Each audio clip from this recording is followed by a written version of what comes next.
you are able, I will just be reading a portion of scripture that has already been lifted up from the second chapter of Matthew.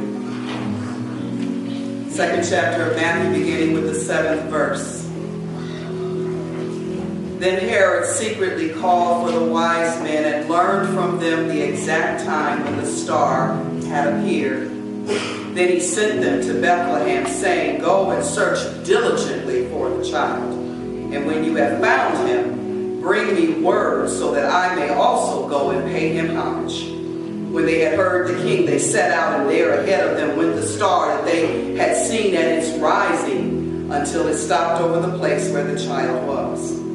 When they saw that star had stopped, they were overwhelmed with joy. On entering the house, they saw the child with Mary, his mother, and they knelt down and paid him homage. Then, on opening their treasure chest, they offered him gifts of gold, frankincense, and myrrh. And having been warned in a dream not to return to Herod, they left for their country by another road. Please pray with me on a message entitled, "The Road Less Traveled." You may be seated in the presence of the Lord. The road less traveled.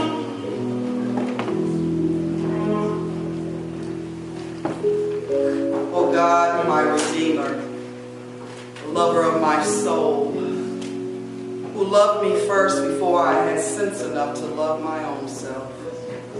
I bless you, God, for this opportunity. I thank you, Jesus, for allowing me to stand here. I must decrease, though, so that you might increase. Lord, let your word go forth. Let some chains be broken. Let people not leave here the same way they came. In Jesus' name, amen. The road less traveled.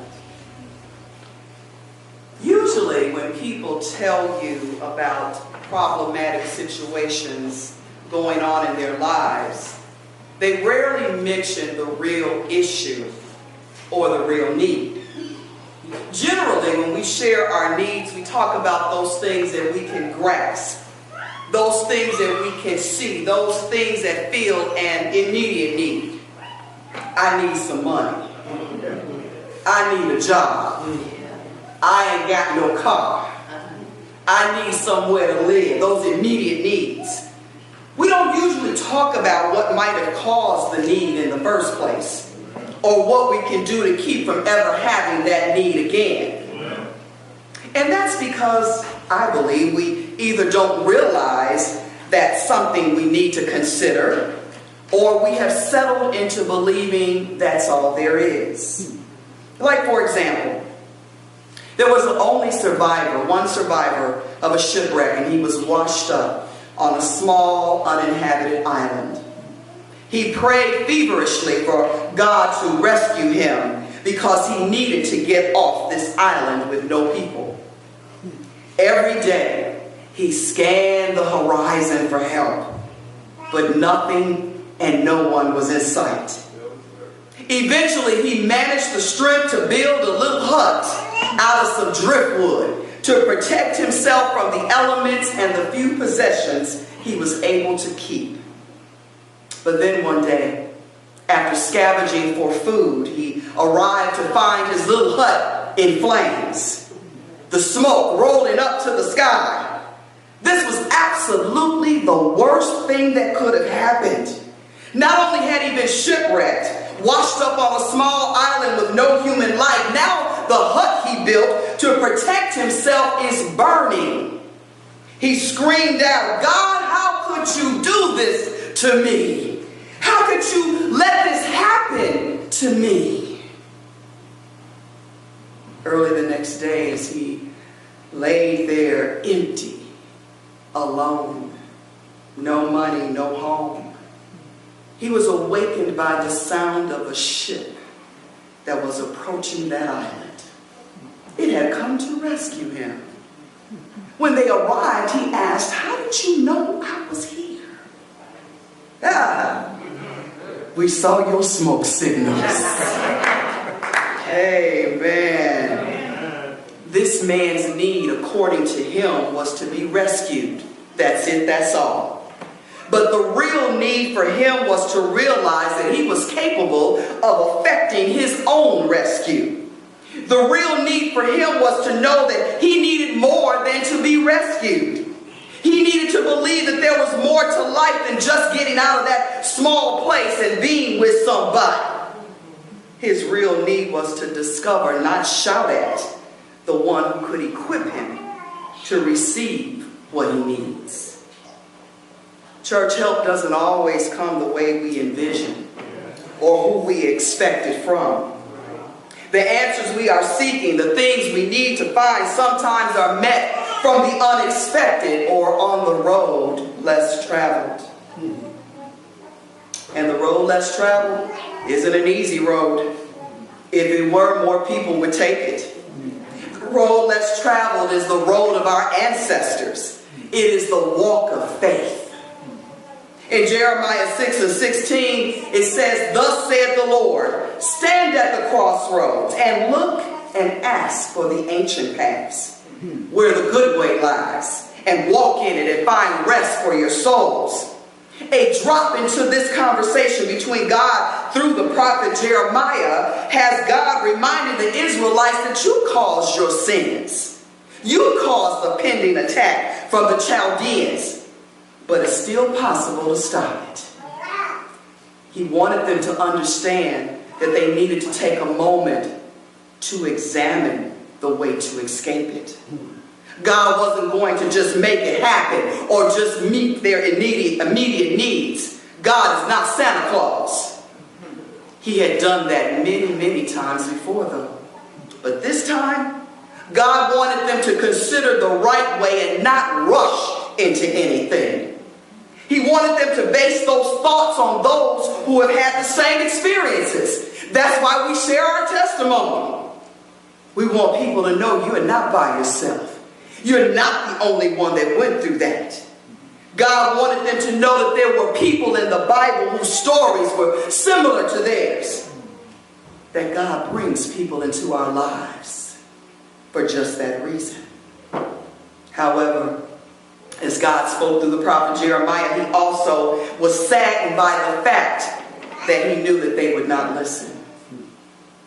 The road less traveled is not always the easy road or the most obvious road, but it is the God-ordained road. And guess what? You'll know this road because it's the one that you can get to when you can move beyond your definition of need to see the possibility of gifts being given to meet needs you aren't aware of. You can find this road when you can stop being focused on that one little thing you want or that one little thing you think you need. When you can stop limiting God, you can find the road because there are other things that God wants to give you along the way. So, just in case you're not sure if you're on the road less traveled, I believe our passage might help us with that. You see, because I believe that when you're on the road less traveled, you need to know how to ask. See, women, we don't have that problem. When you're lost, you need to say you're lost. when you can't find your way, you need to say you can't find your way instead of going in circles with an attitude. Don't want to go to the service station and ask a question. Jeez. Won't use that GPS on that smartphone. The first thing you got to do is ask. See, if you are in a position where you don't mind asking the question, you might be on the road less traveled.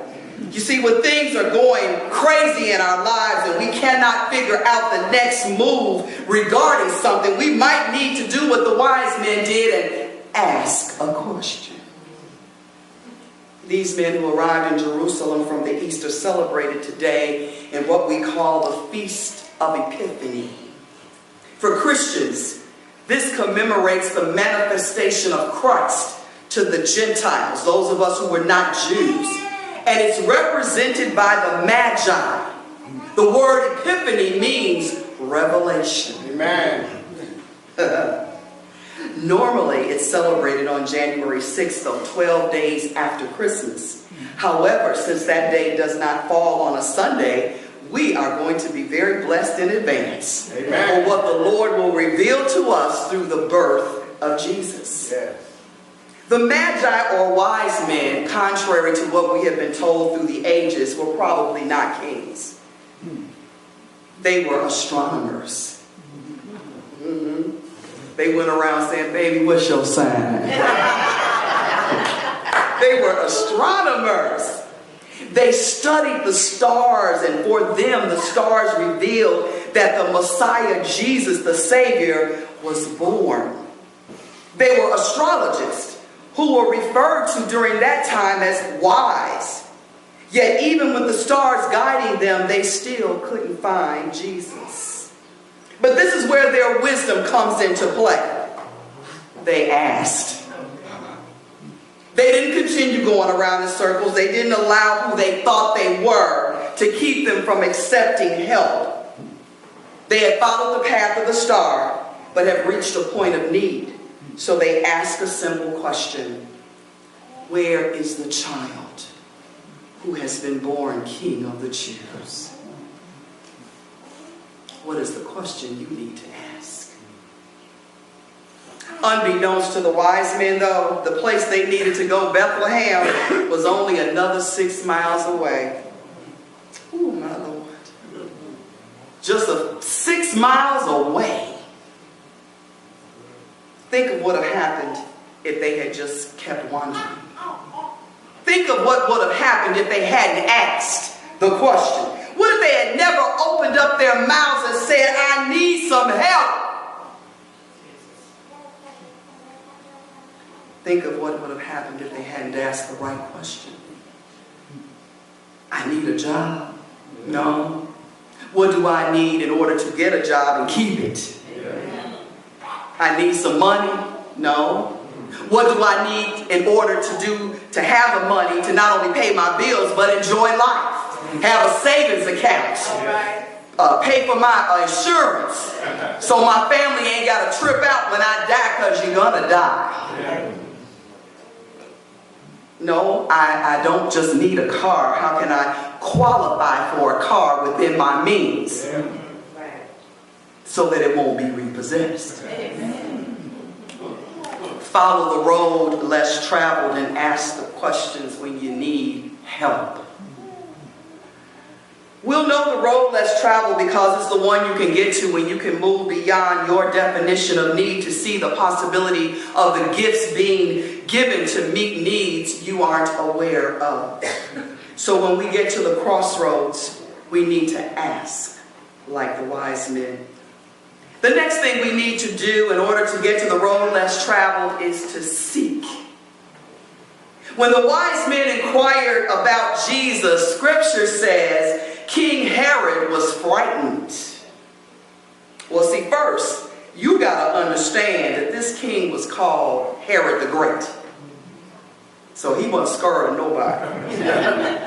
He was wealthy, politically gifted and connected. He was a great architect. He was an administrator. And of course, he was power hungry, paranoid, and cruel.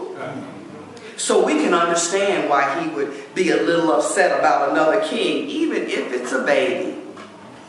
However, Scripture also says that King Herod was frightened and all Jerusalem with him. Now that part made me scratch my head. Why would the Israelites be frightened? I mean, after all, they are the ones the Savior was coming from. They were the ones who read the prophecy and knew that Jesus was coming. So why in the world would they be frightened? Well, church, the road less traveled can be frightening. When you veer off on a path that everybody else ain't taking, it can be a little bit frightening. It causes you to move out of your comfort zone, John. To accept new understandings as they merge with yours. To change our way isn't always easy, but when you are seeking answers to your questions, you will find yourself in a place of confusion first. Yep. Anybody confused? It's all right. You just might be on the road. The wise men were confused. They followed the star, yet hadn't found the baby Jesus. Could it be that in their seeking, they didn't realize some other needs had to be met? They were looking for Jesus, but with all their wisdom, still couldn't find him. They had followed the light, but still missed him. They had went to the palace when he was lying in a manger. Well, Scripture says that King Herod assembled his advisors, and they quoted prophecy from Micah 5:2. And you, Bethlehem, in the land of Judah, are by no means least among the rulers of Judah. For from you shall come a ruler who is the shepherd, my people Israel. Well, this information is shared with the wise men, but it comes with conditions. See, when you find the child, he tells them, let me know, so I can pay homage to him. The road less traveled can be frightening, and confusion might visit you initially. You might not even recognize the Herods trying to use you. But when it's a path that God has laid out for you, the Lord will not allow you to continue to be deceived. The Lord will reveal the enemy and the plots, the plans, and the schemes. We'll know the road less traveled because it is the one that you can move to, and you can move beyond your definition of need and see the possibility of gifts being given to meet needs you aren't aware of. So you need to ask, and ask the right question. You need to seek God while he can be found. And lastly, you will find him. This title, The Road Less Traveled, is borrowed from the title of a book I read many, many years ago by M. Scott Peck. It was given to me by someone who knew I needed some changes in my life, and that I was hard-pressed to see anything other than what I knew. And this book was good for me. However, it was the title that has always intrigued me over these many, many years. And it always comes to my remembrance, especially when life shows up. The Road Less Traveled. See, you're not going to find Jesus on the road with everybody else.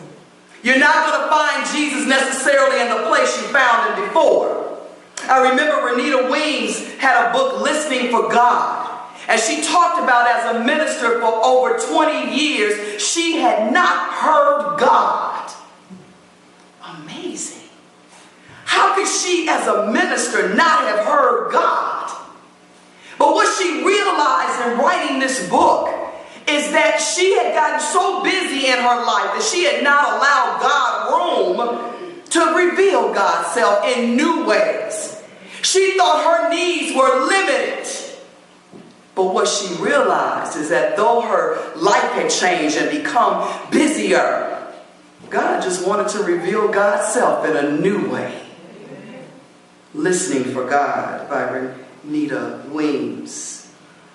But the road less traveled is the one that really comes to me. The wise men went to Bethlehem, and three things happened to them to let us know that they found what they were looking for.